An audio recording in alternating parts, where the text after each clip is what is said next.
নমস্কার, বানিজ গোপুর চ্যানেলে আপনাদের সবাইকে স্বাগত। আজ একটা গোপালের নিত্য সেবার ভিডিও আপনাদের সবার সঙ্গে শেয়ার করলাম। এই যে গোপালের জামা প্যান্ট, বালা, মালা, চুল, মুকুট সব কিছুকে আমি আগে একটা ঝুড়ির মধ্যে গুছিয়ে নিই।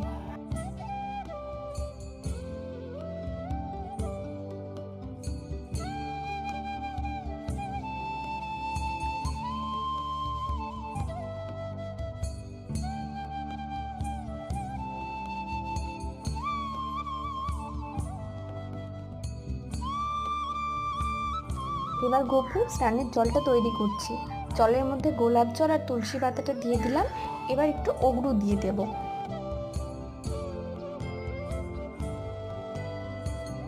ছোট একটা কর্পূরের টুকরো গুঁড়ো করে দিলাম আর সামান্য কিছু ফুল দিয়ে দিলাম। বাকিটা নেক্সট ব্লগে আসছে।